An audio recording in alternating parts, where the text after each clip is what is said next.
ओम भगवते वासुदेवाय। ओम नमो भगवते वासुदेवाय। ओम नमो भगवते वासुदेवाय। नारायणं नमस्कृत्यं नरं चैव नरोत्तमं देवीं सरस्वतीं व्यासं ततो जयमुदीरये। नष्टप्रायेषु भद्रेषु नित्यं भागवत सेवया भगवतीरुत्तमश्लोके भक्तिर्भवति नैष्ठिकी। मूकं करोति वाचालं पङ्गुं लङ्घयते गिरिं यत्कृपातमहं वन्दे श्रीगुरुदीनतारिणं श्रीचैतन्यमीश्वरं श्रीपरमानन्दमाधवं। ഭഗവത്ഗീത അധ്യായം 15 ശ്ലോകം 12.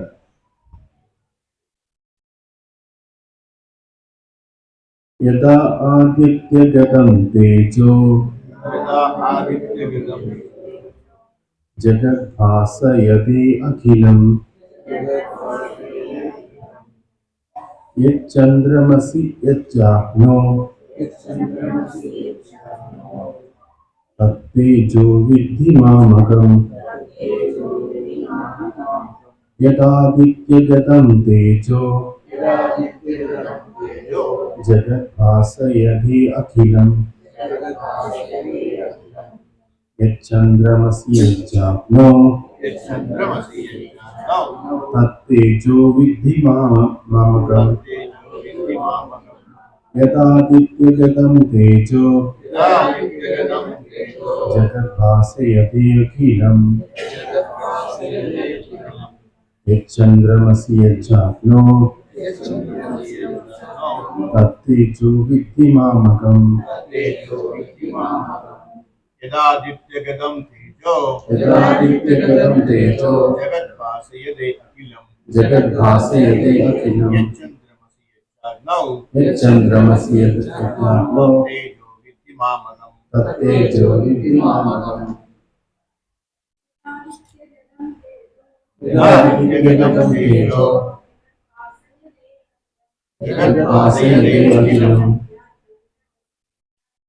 यच्चन्द्रमसि यच्चाग्नो तत्तेजो विद्धि मामकम्। यदादित्यगतं तेजो जगद्भासयति अखिलम् यच्चन्द्रमसि यच्चाग्नो तत्तेजो विद्धि मामकम्।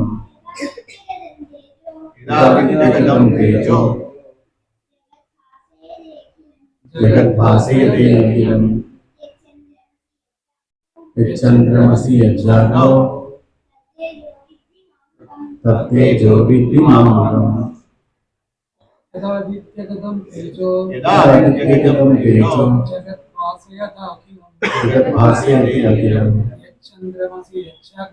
यच्चन्द्रमसि यच्चाग्नो तत्तेजो विद्धि मामकम्।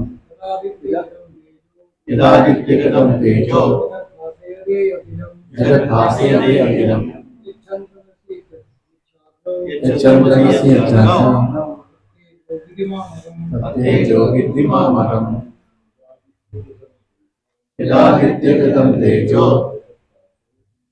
जगद्भासयति अखिलम् यच्चन्द्रमसि यच्चाग्नो तत्तेजो विद्धि मामकम्। यदादित्यगतं तेजो जगद्भासयति अखिलम् यच्चन्द्रमसि यच्चाग्नो तत्तेजो विद्धि मामकम्। यदादित्यगतं तेजो जगद्भासयति अखिलम् यच्चन्द्रमसि यच्चाग्नो तत्तेजो विद्धि मामकम् यदादित्यगतं तेजो जगद्भासेते अखिलम् यच्चन्द्रमसि यच्चाग्नौ तत्तेजो विद्धि मामकम् यदादित्यगतं तेजो जगद्भासेते अखिलम् यच्चन्द्रमसि यच्चाग्नौ तत्तेजो विद्धि मामकम् ആദിത്യഗതം ആദിത്യഗതമായ സൂര്യനിലുള്ള യത്തേജ ഏതൊരു തേജസ് അഖിലം അഖിലമായ മുഴുവൻ ജഗത് ജഗത്തിനെ ഭാസയതേ ഭാസിപ്പിക്കുന്നു പ്രകാശിപ്പിക്കുന്നു ചന്ദ്രമസി ചന്ദ്രമസിൽ യത് ഏതൊരു തേജസ്സുണ്ടോ അഗ്നൗച അഗ്നിയിലും യത് ഏതൊരു തേജസ്സുണ്ടോ തത്തേജ ആ തേജസ് മാമകം എന്റേതാണെന്ന് വിദ്ധി നീ ധരിച്ചാലും. വിവർത്തനം ഭാവാർത്ഥം കൃഷ്ണകൃപാമൂർത്തി എ.സി. ഭക്തിവേദാന്ത സ്വാമി ശീലപ്രഭുപാദ് കി ജയ്. വിവർത്തനം പ്രപഞ്ചത്തിലെ അന്ധകാരം അത്രയും നീക്കി അതിനെ ശോഭാമയമാക്കുന്ന സൂര്യന്റെ തേജസ് എന്നിൽ നിന്നാണ് വരുന്നത്.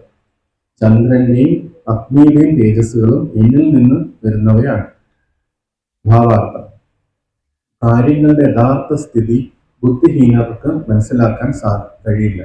എന്നാൽ ഇവിടെ ഭഗവാൻ വിശദീകരിക്കുന്നത് മനസ്സിലാക്കുന്നതുകൊണ്ട് ജ്ഞാനത്തിന്റെ വഴിയിൽ ചുവടുറപ്പിക്കാം. സൂര്യചന്ദ്രന്മാരും അഗ്നിയും വൈദ്യുതിയും ഏവർക്കും സുപരിചിതങ്ങളായ ദൃശ്യങ്ങളാണ്. ഇവയുടെ എല്ലാം തേജസ്സുകൾക്ക് പരംപുരുഷനായ ഭഗവാനാണ് ഉറവിടം എന്നതറിയാൻ ശ്രമിക്കുകയേ വേണ്ടൂ. കൃഷ്ണാബോധത്തിന്റെ ആരംഭകമായി ഈ ജീവിതദർശനം ലഭിക്കുമ്പോൾ ഭൗതിക ലോകത്തിൽ ബദ്ധനായ ജീവാത്മാവിന് സാരമായ പുരോഗതി ഉണ്ടാകും. തികച്ചും ഭഗവത് അംശങ്ങളാണ് ജീവാത്മാക്കൾ. അവർക്ക് സ്വഭാവനമായ ഭഗവത് ധാമത്തിൽ തിരിച്ചെത്താൻ എങ്ങനെ കഴിയുമെന്നാണ് ഇവിടെ ഭഗവാൻ സൂചിപ്പിക്കുന്നത്. സൗരയുഗത്തെ മുഴുവൻ പ്രകാശിപ്പിക്കുന്ന സൂര്യനാണെന്ന് ഈ ശ്ലോകത്തിൽ നിന്ന് മനസ്സിലാക്കാം. വേറെയും വിശ്വങ്ങളുണ്ടെന്നും സൗരഗ്രഹമണ്ഡലങ്ങളുമുണ്ട്, സൂര്യചന്ദ്രന്മാരും ഗ്രഹങ്ങളുമുണ്ട്. എന്നാൽ ഓരോ വിശ്വത്തിനും സൂര്യൻ ഒന്ന് മാത്രമേ ഉള്ളൂ. ചന്ദ്രൻ നക്ഷത്രങ്ങളിൽ ഒന്നാണെന്ന് ഭഗവത്ഗീത. നക്ഷത്രാണാമഹം ശശി. ഭഗവാന്റെ പരംവ്യോമത്തിന് ആധ്യാത്മിക ജ്യോതിസ് ആണ് സൂര്യപ്രകാശമാകുന്നത്. സൂര്യോദയത്തോടെ മനുഷ്യരുടെ പ്രവർത്തനം ആരംഭിക്കുകയായി. അവർ ഭക്ഷണം പാകം ചെയ്യാനും തീ കൊട്ടുന്നു, ഫാക്ടറികൾ നടത്താനും അഗ്നി ഉപയോഗിക്കുന്നു. മനുഷ്യന്റെ പല പ്രവർത്തനങ്ങൾക്കും അഗ്നിയുടെ സഹായം വേണം. അതുകൊണ്ട് സൂര്യപ്രകാശം, അഗ്നി, നിലാവ് എന്നിവ ജീവാത്മാക്കൾക്ക് എത്രയും ഹിതകാരികളാണ്. അവയുടെ സഹായമില്ലാതെ ഒരു ജീവിക്കും കഴിഞ്ഞുകൂടാനാവില്ല. ഈ നിലയ്ക്ക് മുൻപ് പറഞ്ഞവയുടെ തേജോവിശേഷങ്ങളെല്ലാം പരമദിവ്യോത്തമ പുരുഷനായ ശ്രീകൃഷ്ണ ഭഗവാനിൽ നിന്ന് ഉദിക്കുന്നു എന്ന അറിവ് കൃഷ്ണാബോധത്തിന് ആരംഭം കുറിക്കുന്നു. ചന്ദ്രപ്രകാശമാണ് സർവ സസ്യങ്ങളെയും പോഷിപ്പിക്കുന്നത്. കൃഷ്ണന്റെ കരുണയാലാണ് തങ്ങൾ ജീവിക്കുന്നതെന്ന ബോധം നിഷ്പ്രയാസം ജനങ്ങളിൽ ഉളവാക്കത്ത വിധം ആനന്ദദായകമാണ് നിലാവ്. ഭഗവത് കരുണയില്ലെങ്കിൽ സൂര്യചന്ദ്രന്മാരാകട്ടെ അഗ്നിയാകട്ടെ ഉണ്ടാകുമായിരുന്നില്ല. അവയുടെ സഹായമില്ലെങ്കിൽ ആർക്കും ജീവിക്കാൻ കഴിയില്ല. ബദ്ധനായ ജീവാത്മാവിനെ കൃഷ്ണാബോധത്തിലേക്ക് നയിക്കുന്നു ഈ ചിന്തകൾ. ജ്ഞാനതിമിരാന്ധസ്യ ജ്ഞാനാഞ്ജനശലാകയ ചക്ഷുരുന്മിലിതം യേന തസ്മൈ ശ്രീ ഗുരുവേ നമഃ.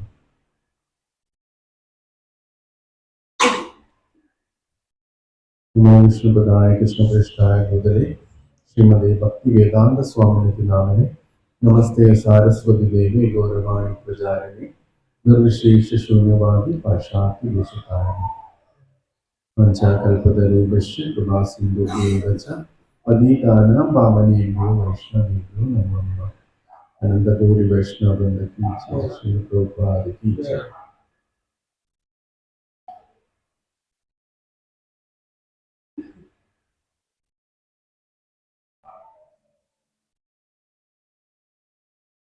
ഹരേ കൃഷ്ണ. ഈ ഒരു ശ്ലോകം വളരെ ബേസിക് ആയിട്ടുള്ളൊരു ശ്ലോകമാണ്. ചെറിയൊരു തത്വമാണ് നമുക്ക് ഈ ശ്ലോകം നമുക്ക് പറഞ്ഞു തരുന്നത്. പക്ഷെ ഇത് നമ്മൾ പലപ്പോഴും ഇത് നേരിട്ട് അനുഭവിക്കുന്നുണ്ടെങ്കിലും ഇത്തരം ചിന്തകൾ നമ്മളിൽ വരുന്നില്ല. നമ്മൾ പകൽ സമയം എഴുന്നേറ്റ് കഴിയുമ്പോൾ നമുക്ക് സൂര്യനെ കാണാനായിട്ട് സാധിക്കും. സൂര്യ അസ്തമയത്തിന് ശേഷം നമുക്ക് ചന്ദ്രനെയും കാണാനായിട്ട് സാധിക്കും. പല പല കവികളും മറ്റും സൂര്യൻ്റെയും ചന്ദ്രൻ്റെയും പ്രകാശത്തെയും പറ്റി പല പല കവിതകളും അതിൻ്റെ മേന്മകളും ഒക്കെ പറയുന്നുണ്ടെങ്കിലും പലപ്പോഴും അത് നമ്മളെ ഈശ്വരനെ കുറിച്ച് ഓർമ്മിപ്പിക്കാൻ കാരണമായിട്ട് തീരാറില്ല. അവർ ചിലപ്പോൾ സിനിമ സോങ്സിലൊക്കെ ചന്ദ്രനെയും ഒരു സ്ത്രീയുടെ മുഖത്തിനെയും ഒക്കെ ബന്ധിപ്പിച്ചിട്ടാണ് പറയാറ്. പക്ഷെ അതൊരിക്കലും ഈശ്വരനുമായിട്ട് ബന്ധിപ്പിച്ച് നമുക്ക് കേൾക്കാറില്ല. ഇവിടെ ഭഗവത്ഗീതയില് ഇതേ കാര്യം തന്നെയാണ് നമുക്ക് പറഞ്ഞു തരുന്നത്. സൂര്യന്റെ പ്രകാശവും ചന്ദ്രന്റെ നിലാവും പറഞ്ഞു തരുന്നെങ്കിലും അത് ഉടനടി തന്നെ ഈശ്വരന്റെ ദത്തമാണ്, ഈശ്വരനിൽ നിന്ന് വന്നതാണ് എന്ന് നമുക്ക് പറഞ്ഞു തരികയാണ് ചെയ്യുന്നത്. ഇതാണ് ഈശ്വരാബോധവും മായയും തമ്മിലുള്ള വ്യത്യാസം. മായ എന്ന് പറയുമ്പോൾ ഈശ്വരന്റെ ശക്തി തന്നെയാണ്, എങ്കിലും അത് ഈശ്വരനെ ഓർക്കാൻ നമ്മളെ സഹായിക്കുന്നില്ല. അതാണ് മായ. നമ്മൾ മായ എന്ന് പറയുമ്പോൾ അതാണ് ഉദ്ദേശിക്കുന്നത്. പക്ഷെ ആത്മീയത എന്ന് പറഞ്ഞാൽ നേരിട്ട് ഈശ്വരന്റെ അനുഭവം നമുക്ക് നൽകുന്നത്. അതാണ് ആത്മീയത എന്ന് പറയുന്നത്. ആത്മീയതയും ഭൗതികതയും തമ്മിലുള്ള വ്യത്യാസം അതാണ്. രണ്ടും ഒരേ സാധനങ്ങൾ തന്നെയാണെങ്കിലും ഒരു സാധനം നമുക്ക് ഈശ്വരനെ കുറിച്ച് ഓർമ്മിപ്പിക്കുകയും അതേ വസ്തു തന്നെ നമുക്ക് ഈശ്വരനെ മറവി ഉണ്ടാക്കി തരുന്നതുമാണ് ഭൗതികത എന്ന് പറയുന്നത്. അപ്പൊ നമുക്ക് സൂര്യനെയും കണ്ടും ചന്ദ്രനെയും കണ്ടും ഒരു കവിക്ക് പല പല കവിതകൾ എഴുതാൻ പറ്റും. ചിലപ്പോൾ സൂര്യനെ കാണുമ്പോൾ അയാൾ വേറെ എന്തെങ്കിലും ആയിരിക്കും ഓർക്കുക, അല്ലെങ്കിൽ ചന്ദ്രനെ കാണുമ്പോൾ അയാൾ വേറെ എന്തെങ്കിലും കാര്യങ്ങളായിരിക്കും ഓർക്കുക. അയാളുടെ ഭൗതികപരമായിട്ടുള്ള ആ കവിത്വം പ്രതിഫലിപ്പിക്കാൻ വേണ്ടി അതൊക്കെ വെച്ചിട്ട് അയാൾക്ക് ഒരുപാട് കവിതകളൊക്കെ പറയുന്നതായിരിക്കും. പക്ഷെ അതേസമയം ഒരു ആത്മീയ വ്യക്തിത്വത്തിന് ഈ സൂര്യനെയും ചന്ദ്രനെയും കാണുമ്പോൾ ഓർക്കുന്നത് ഈശ്വരനാണ്. ഈശ്വരനെ ഓർക്കാനായിട്ട് അയാൾക്ക് സഹായിക്കും. ഇത് ഈശ്വരനുമായിട്ട് ബന്ധപ്പെടുത്തി കാണാൻ ആ വ്യക്തിക്ക് കഴിയും. പക്ഷെ ഇതേ കാര്യങ്ങൾ തന്നെ ഭൗതികതയിൽ അല്ലെങ്കിൽ ഈശ്വരനെ മറക്കാനായിട്ട് സഹായിക്കും. അതാണ് ഈ ചെറിയ കാര്യം. അതാണ് രൂപഗോസ്വാമി പറയുന്നത്, അനാസക്തി വിഷയ യഥാർത്ഥം ഉപയോഗിച്ചത് നിർബന്ധ കൃഷ്ണ സംബന്ധി യുക്തം വൈരാഗ്യം ഉച്ചത്. ഈ കാണുന്ന കാര്യങ്ങളെല്ലാം ഈശ്വരനുമായിട്ട് ബന്ധിപ്പിക്കുന്നില്ല എന്ന് വിചാരിച്ച് അതിനെ ഉപേക്ഷിക്കുന്നത് യഥാർത്ഥ വൈരാഗ്യമല്ല, അല്ലെങ്കിൽ യഥാർത്ഥ ത്യാഗമല്ല എന്നാണ് രൂപഗോസ്വാമി പറയുന്നത്.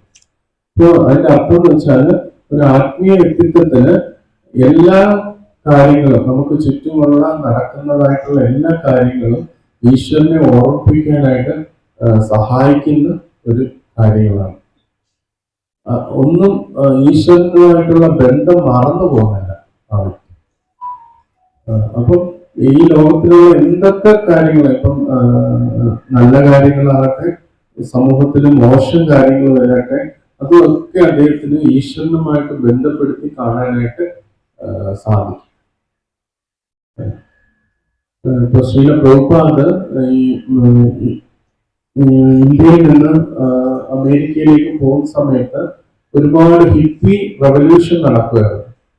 ആ ഹിപ്പികളെല്ലാം ഭൗതികത എല്ലാം ഉപേക്ഷിച്ചിട്ട് അവർക്ക് എന്താണ് ആത്മീയത, എന്താണ് സത്യം എന്ന് അറിയാൻ വേണ്ടി അവർ നടക്കുകയായിരുന്നു. അങ്ങനെ അവർ ശ്രീല പ്രഭുപാദ് കണ്ടെത്തി. അപ്പം ശ്രീല പ്രഭുപാദ് അത് മനസ്സിലാക്കുന്നത് ഭഗവാന്റെ ഒരു പ്ലാനാണെന്ന് മനസ്സിലാക്കുന്നത്. അപ്പൊ അവർ ഈ ഭൗതികത വിട്ടിട്ട് ഇവരെല്ലാം വന്ന് ശ്രീല പ്രഭുപാദിന്റെ അടുത്ത് നിന്ന് ആത്മീയത മനസ്സിലാക്കിയപ്പോൾ അത് ഭഗവാന്റെ പ്ലാനാണെന്ന് ശ്രീല പ്രഭുപാദ് മനസ്സിലാക്കി. അതേപോലെ തന്നെ ശ്രീല പ്രഭുപാദ് 2 ദിവസം മുമ്പ് ഞാൻ ഒരു ബുക്ക് വായിച്ചതിൽ പ്രഭുപാദ് തന്റെ ശാരീരിക അവസ്ഥയെയും ഈശ്വരനുമായിട്ട് ബന്ധപ്പെടുത്തി എങ്ങനെ കാണുന്നു എന്നുള്ളത് കാര്യം വായിച്ചിരുന്നു. അതിന് അത് ബാക്ക് ടു വൃന്ദാവൻ എന്ന് പറഞ്ഞൊരു ബുക്കില് പ്രഭുപാദ് അത് ഒക്ടോബർ മാസത്തിലുള്ളതാണ്. ഒക്ടോബർ മാസം, അതായത് നവംബർ 14 പ്രഭുപാദ് സമാധിയാവുന്നത്. 1977 നവംബറിലാണ് സമാധിയാവുന്നത്. ഇത് ഒക്ടോബർ മാസം നടന്ന കാര്യമാണ്. ഒക്ടോബർ മാസത്തിൽ പ്രഭുപാദ് വളരെയധികം ആഹാരം കഴിക്കുന്നതൊക്കെ വളരെ കുറവാണ്. ജസ്റ്റ് ഇപ്പൊ ഒരു ഗ്ലാസ് പാല് കുടിച്ചെങ്കിലായി ഒരു ദിവസം, അത്രേ കുടിക്കത്തുള്ളൂ. അപ്പൊ ഒരു ദിവസം പ്രഭുപാദ് എഴുന്നേറ്റ് പറഞ്ഞു, എനിക്ക് ഇത് കുടിക്കാനായിട്ട് തോന്നുന്നില്ല എന്ന് പറഞ്ഞു. എന്നാൽ തമാൽ കൃഷ്ണ മഹാരാജ് അടുത്തുണ്ടായിരുന്നു. അദ്ദേഹം ഇങ്ങനെ പറഞ്ഞു, പ്രഭുപാദ് എന്താ എനിക്ക് കുടിക്കാൻ തോന്നാത്തത്? പാലൂര് ഒന്ന് പ്രഭുപാദ് എനിക്ക് അതിനുള്ള ആഗ്രഹം തോന്നില്ല, പക്ഷെ അത് കുടിച്ചു കഴിയുമ്പോൾ പിന്നെ ഞാൻ വീണ്ടും വീണ്ടും ചുമക്കുകയാണ് ചെയ്യുന്നത് എന്ന് പറഞ്ഞു. അതുകൊണ്ട് എനിക്ക് കുടിക്കാൻ തോന്നുന്നില്ല എന്ന് പറഞ്ഞു. പിന്നെ മഹാരാജ് തമകൃഷ്ണ മഹാരാജ് ഇങ്ങനെ പറഞ്ഞത്, ഇങ്ങനെ വൈദ്യൻ ഇങ്ങനെ ഒരു യോഗേന്ദ്ര രസ എന്ന് പറഞ്ഞൊരു മരുന്നിനെ കുറിച്ച് പറയുന്നുണ്ട്. അപ്പൊ പ്രഭുപാദ് ആ വൈദ്യന്റെ അവബോധം പറയുന്നുണ്ട്. പ്രഭുപാദ് പറയുന്നു, ഇദ്ദേഹം ഓരോ വട്ടം വരുമ്പോഴും ഓരോ കൺസൾട്ടിങ് ഫീസ് മേടിക്കുകയാണ്. പക്ഷെ അദ്ദേഹം ആ അസുഖം ഭേദമാക്കുന്നതിനെ കുറിച്ച് അദ്ദേഹം ചിന്തയില്ല. ഓരോ വട്ടം വരുമ്പോഴും അദ്ദേഹം കൺസൾട്ടിങ് ഫീസ് മേടിക്കുന്നതിലാണ് അദ്ദേഹത്തിന് താല്പര്യം എന്നിങ്ങനെ പ്രഭുപാദ് ഇങ്ങനെ പറയും. അപ്പൊ പിന്നെ പക്ഷെ പ്രഭുപാദ് നമുക്ക് ആരെങ്കിലും വേണമല്ലോ ഡോക്ടറായിട്ട്, അതുകൊണ്ട് അവരെ കണ്ടിന്യൂ ചെയ്യുകയാണെന്ന് ഇങ്ങനെ പ്രഭുപാദ് പറഞ്ഞു. അതിനുശേഷം തമാൽ കൃഷ്ണ മഹാരാജ് പ്രഭുപാദിനെ കുറ്റപ്പെടുത്തി. ഇങ്ങനെ ചെറുതായിട്ട് കുറ്റപ്പെടുത്തല്ല, ഇത് ചെറിയൊരു വഴക്ക് പോലെ, സ്നേഹത്തോടു കൂടിയുള്ള വഴക്ക് പോലെ ഇങ്ങനെ പറഞ്ഞു. പ്രഭുപാദ് അങ്ങ് ഒരുപാട് വൈദ്യന്മാരെ അങ്ങ് ചികിത്സിക്കാനായിട്ട് വരും. ഓരോരുത്തരും വന്ന് അവർ കുറെ മരുന്നുകൾ പറയും. അങ്ങ് 1-2 ദിവസം ആ മരുന്നുകൾ കഴിക്കും, പിന്നെ അങ്ങ് അത് കഴിക്കത്തില്ല. പിന്നെ അത് വേണ്ടെന്ന് പറയും, വേറെ അത് നോക്കാൻ പറ്റില്ല, അത് ഫലിക്കുന്നില്ല എന്ന് പറഞ്ഞത് മാറ്റും.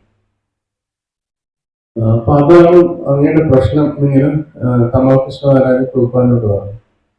പ്രഭുപാദ് ഇങ്ങനെ കുറച്ചു നേരം ഇരുന്നിട്ട് പെട്ടെന്ന് പറഞ്ഞു, then I will become a widow എന്ന് പറഞ്ഞു. ഞാനൊരു വിധവയായി മാറും എന്നിങ്ങനെ പ്രഭുപാദ് പറഞ്ഞു. അതിന്റെ അർത്ഥം എന്ന് പറഞ്ഞാല് ഒരു ഡോക്ടറില്ല, ഡോക്ടറെ നമ്മൾ ഉപേക്ഷിച്ചു, അയാളുടെ ചികിത്സ വേണ്ടാന്ന് വിചാരിച്ച് ഞാൻ ഉപേക്ഷിച്ചു. അപ്പൊ അത് എനിക്ക് ആരും സഹായിക്കാനില്ല, ഞാനൊരു വിധവയായി മാറി എന്നിങ്ങനെ പ്രഭുപാദ് പറഞ്ഞു. എന്നിട്ട് പ്രഭുപാദ് ഇങ്ങനെ കുറച്ചു നേരം ചിരിച്ചിട്ട് പിന്നെ ഇമ്മീഡിയറ്റ്ലി പ്രഭുപാദ് പറഞ്ഞു, Krishna is our ultimate husband. കൃഷ്ണനാണ് നമ്മുടെ അൾട്ടിമേറ്റ് ആയിട്ടുള്ള ഹസ്ബൻഡ് എന്ന് പ്രഭുപാദ് പറഞ്ഞു. അതായത് നമുക്ക് ഡോക്ടർമാരും മറ്റെല്ലാവരും നമുക്ക് ആശ്രയമായിട്ടുണ്ടെങ്കിലും ഒരു കാലത്ത് നമ്മൾ അതൊക്കെ ഉപേക്ഷിക്കേണ്ടതായിട്ട് വരും. ഡോക്ടർമാരുടെ സഹായവും മറ്റ് ആശ്രയിക്കുന്ന മറ്റാൾക്കാരുടെ സഹായവും എല്ലാം ഉപേക്ഷിക്കേണ്ടതായിട്ട് വരും. പക്ഷെ ഒരേ ഒരാളിനെ മാത്രം നമുക്ക് അയാളുടെ ആശ്രയം നമുക്ക് ഒരിക്കലും നഷ്ടപ്പെടത്തില്ല, അത് കൃഷ്ണനാണ്. അതുകൊണ്ട് കൃഷ്ണനാണ് നമ്മുടെ അൾട്ടിമേറ്റ് ആയിട്ടുള്ള ഹസ്ബൻഡ് എന്ന് പ്രഭുപാദ് അവിടെ വെച്ച് പറഞ്ഞു. അപ്പൊ അതില് പറയാൻ കാരണം വെച്ചാല് തന്റെ ആരോഗ്യത്തിന്റെ മോശമായ അവസ്ഥയെ കുറിച്ചാണ് പ്രഭുപാദ് ചിന്തിക്കുന്നത്. പക്ഷെ അവിടെയും പ്രഭുപാദ് കൃഷ്ണന്റെ പ്രസൻസ് അതിനകത്ത് കാണാനായിട്ട് പറ്റുന്നുണ്ട്. ആ ഡോക്ടർമാരുടെ ആശ്രയമൊക്കെ ഞാൻ ഇനി എത്ര ഡോക്ടർമാരെന്നെ സഹായിച്ചാലും എനിക്ക് അവരുടെ സഹായം തേടാനായിട്ട് പറ്റുന്നില്ല. ഡോക്ടർമാരുടെ സഹായമൊക്കെ പോവുകയാണ്, അവരുടെ ആശ്രയമൊക്കെ എനിക്ക് പോവുകയാണ്. അവസാനം എനിക്ക് ഒരേ ഒരു ആശ്രയം ഭഗവാൻ മാത്രമാണ് എന്ന് പ്രഭുപാദ് അതിനകത്തൊന്നും നമുക്ക് കാണിച്ചു തരാം. ഇതേപോലെ ഒരു പരിശുദ്ധ ഭക്തൻ എല്ലാ സ്ഥലത്തും ഈശ്വരന്റെ ദർശിക്കാനായിട്ട് സാധിക്കും. അദ്ദേഹത്തിന് ഒരിക്കലും ഈശ്വരന്റെ അസോസിയേഷൻ നഷ്ടപ്പെടുന്നില്ല. അത് ഏറ്റവും ബുദ്ധിമുട്ടുള്ള ഒരു അവസ്ഥയിലായാലും ഏറ്റവും സന്തോഷം ജനിപ്പിക്കുന്ന അവസ്ഥയിലായാലും ഈശ്വരനെ ഒരു വ്യക്തി മറന്നു പോകുന്നില്ല. ഈ മറന്നു പോകുന്നതാണ് മായ എന്ന് പറയുന്നത്. ഈ എല്ലാം അതേ കാര്യങ്ങൾ തന്നെയായിരിക്കും നമുക്ക് ചുറ്റും, പക്ഷെ ഇതേ കാര്യങ്ങൾ നമ്മളെ മറവിയുണ്ടാക്കും. ഇപ്പൊ നമുക്കിപ്പോ വലിയൊരു നമ്മൾ ഒരുപാട് പേര് അപ്രീഷിയേറ്റ് ചെയ്യാന്ന് വെച്ചു, നമ്മൾ എന്തെങ്കിലും ഒരു കാര്യം ചെയ്തിട്ട് അപ്രീഷിയേറ്റ് ചെയ്യുക. ചിലപ്പോൾ നമ്മൾ എന്റെ കഴിവ് കൊണ്ടാണ് നമ്മൾ അമിതമായിട്ട് ചിന്തിച്ചു പോകും. അപ്പൊ ആ അപ്രീഷിയേഷൻ നമ്മളെ ഈശ്വരനെ മറപ്പിക്കും. അതേസമയം തന്നെ ഒരു ഭക്തൻ ഈ അപ്രീഷിയേഷൻ കിട്ടുമ്പം ഇത് ഈശ്വരന്റെ കാരുണ്യം കൊണ്ട് വന്നതാണ്, യഥാർത്ഥത്തിൽ അപ്രീഷിയേഷൻ ഈശ്വരനാണ് എന്ന് വിചാരിക്കും. അപ്പൊ ഒരേ വ്യക്തിക്ക് തന്നെ അപ്രീഷിയേഷൻ വരുമ്പം ആ വ്യക്തി എടുക്കുന്ന ഇത് വ്യത്യസ്തമായിരിക്കും. ആ അപ്രീഷിയേഷനെ ആ വ്യക്തിക്ക് ഈശ്വരനുമായിട്ട് ബന്ധപ്പെടുത്താൻ പറ്റും, ഈശ്വരനെ ഓർമ്മിപ്പിക്കാൻ ഒരു അവസരമായി മാറും. മറ്റേ വ്യക്തിക്ക് ഈശ്വരനെ മറക്കാനും നമ്മുടെ സ്വാർത്ഥമായ എന്നെ കുറിച്ച് മാത്രം ചിന്തിക്കാനും ഒരു അവസരമായിട്ട് മാറും. ഇതാണ് മായ എന്ന് പറയുന്നത്. അപ്പം നമ്മളെല്ലാവരും മായയുടെ ഉള്ളിലാണ് നിൽക്കുന്നത്. നമ്മൾ ഇടയ്ക്കിടയ്ക്ക് മാത്രമാണ് കൃഷ്ണാബോധത്തിലേക്ക് വരുന്നത്. ഭൂരിപക്ഷ സമയവും നമ്മൾ ഈശ്വരനെ മറന്നാണ് പ്രവർത്തിക്കുന്നത്. നമ്മൾ ഭക്തന്മാരാണെങ്കിൽ കൂടി നമ്മൾ പലപ്പോഴും ഈശ്വരനെ മറന്നാണ് പ്രവർത്തിക്കുന്നത്. അതുകൊണ്ടാണ് ഭഗവാൻ ഇവിടെ വളരെ എളുപ്പത്തിൽ നമുക്ക് ഈ കാര്യങ്ങളൊക്കെ പറഞ്ഞു തരുന്നത്. നമ്മൾ ഇതൊക്കെ ആർക്ക് വേണമെങ്കിലും ചിന്തിക്കാവുന്ന കാര്യം. നമ്മൾ വെളിയിലോട്ട് രാവിലെ എഴുന്നേറ്റ് കഴിഞ്ഞാൽ സൂര്യനെ കാണുമ്പോൾ ഇത് സൂര്യന്റെ രശ്മി, ഈ സൂര്യന്റെ പ്രകാശം ഭഗവാനിൽ നിന്നാണ്. രാത്രി നിലാവത്ത് ചന്ദ്രനെ കാണുമ്പോൾ ഈ ചന്ദ്രന്റെ രശ്മി ഭഗവാനിൽ നിന്നാണ് എന്ന് പറയാം. അത് ഈ സൂര്യന്റെ രശ്മി കൊണ്ടാണ് ഈ ഇവിടെ വൈദ്യുതിയും അഗ്നിയും എല്ലാം ഉള്ളത്. സൂര്യന്റെ ഊർജം സ്വീകരിച്ചിട്ടാണ് വിറകുകളിലൊക്കെ കത്തിക്കാനുള്ള അഗ്നി ഉണ്ടാവുന്നത്. ആ സൂര്യന്റെ ശക്തി ഉപയോഗിച്ചിട്ടാണ് ഇപ്പം ന്യൂക്ലിയർ ആയിട്ടുള്ള എനർജി ആയാലും ജലവൈദ്യുത പദ്ധതി ആയാലും എല്ലാം സൂര്യന്റെ ഊർജം ഉപയോഗിച്ചിട്ടാണ് അത് ചെയ്യുന്നത്. ആ സൂര്യന്റെ ഊർജം ഉപയോഗിച്ചാണ് നമ്മൾ ഭക്ഷണമൊക്കെ പാകം ചെയ്യുന്നത്. അപ്പം അത് സൂര്യൻ്റെത്. പിന്നെ രാത്രിയാകുമ്പോൾ നിലാവ്, ചന്ദ്രന്റെ നിലാവിലാണ് ഫോട്ടോസിന്തസിസ് നടക്കുന്നത് നമുക്ക് അറിയാം. ബയോളജിയിൽ നമ്മൾ പഠിച്ചിട്ടുള്ളതാണ്. ചന്ദ്രന്റെ ആ നിലാവിന്റെ സഹായത്തോടുകൂടിയാണ് ചെടികൾ ഓജസ് അല്ലെങ്കിൽ ആ ഒരു പോഷിച്ചു വരുന്നത്. അപ്പൊ അത് ആ ഭക്ഷണം എടുത്തിട്ട് ചന്ദ്രൻ നമുക്ക് കരിഞ്ഞു തന്ന ഭക്ഷണം എടുത്തിട്ട് സൂര്യന്റെ പ്രകാശം കൊണ്ട് നമ്മൾ ഭക്ഷണം പാകം ചെയ്ത് ഭക്ഷിക്കേണ്ടത്. അപ്പൊ സൂര്യനും ചന്ദ്രന്റെയും കഴിവുകൊണ്ടാണ് നമുക്ക് നിലനിൽപ്പുള്ളത്. ഇവിടെ ഭഗവാൻ പറഞ്ഞു തരികയാണ്, ഈ സൂര്യനായാലും ചന്ദ്രനായാലും എന്നിൽ നിന്നാണ് വന്നത് എന്ന് ഭഗവാൻ ഇവിടെ പറഞ്ഞു. ഇതാണ് ഈ ഒരു ട്രെയിനിങ് ആണ് നമ്മൾ ഭഗവത്ഗീതയിൽ നിന്നും മറ്റ് ശാസ്ത്ര ഗ്രന്ഥങ്ങളിൽ നിന്നും നമ്മൾ ആർജിക്കാനുള്ളത്. ഈ ഒരു ട്രെയിനിങ് നമ്മൾ എടുത്തേ മതിയാവും. ഓരോ ശ്ലോകങ്ങളാവുമ്പോഴും നമുക്ക് ഓരോ പോയിന്റേഴ്സ് ആണ് നമുക്ക് തരുന്നത്. ഈ ശ്ലോകം നമ്മൾ പഠിച്ചു കഴിഞ്ഞാൽ നമുക്ക് വെളിയിലിറങ്ങുമ്പോൾ സൂര്യനെ കാണുമ്പോൾ നമുക്ക് ഓർമ്മ വരണം, ഭഗവാനെ ഓർമ്മ വരണം. നിലാവിനെ കാണുമ്പോൾ ഇതിനെ ഓർമ്മ വരണം, ഭഗവാനെ ഓർമ്മ വരണം. മരണം അടുത്ത് വരുമ്പോൾ നമുക്ക് ഭഗവത്ഗീതയിലെ മൃത്യു രക്ഷ, എല്ലാത്തിനെയും ഭക്ഷിക്കുന്ന മൃത്യു ഞാനാണെന്ന് ഭഗവാൻ പറയുന്നതും ഭഗവാനെ ഓർമ്മ വരണം. പ്രഭുപാദിന്റെ ഒരു ഉദാഹരണമുണ്ട്. 1945 രണ്ടാം ലോക മഹായുദ്ധ സമയത്ത് ജപ്പാൻകാര് ബ്രിട്ടീഷ് ഇന്ത്യയെ ആക്രമിച്ച സമയത്ത് ബംഗാളിലൊക്കെ വന്ന് ബോംബിട്ടുകൊണ്ടിരിക്കുകയാണ്. അപ്പം പ്രഭുപാദ് ഈ ബോംബ് ഷെൽട്ടേഴ്സ് ഒക്കെ അടുത്തുണ്ടെങ്കിൽ പ്രഭുപാദ് ഒരു സ്ഥലത്ത് നിന്ന് പ്രസാദം കഴിച്ചു, സമാധാനമായിട്ട് പ്രസാദം കഴിച്ചുകൊണ്ടിരിക്കും. പ്രസാദവും ഭഗവാന്റെ കാരുണ്യമാണ്. അത് കഴിച്ചുകൊണ്ട് ഓരോ സ്ഥലത്ത് ചീഹം അങ്ങനെ പ്രഭുപാദ് തന്നെ അനുകരിച്ച് പറയുന്നുണ്ട്.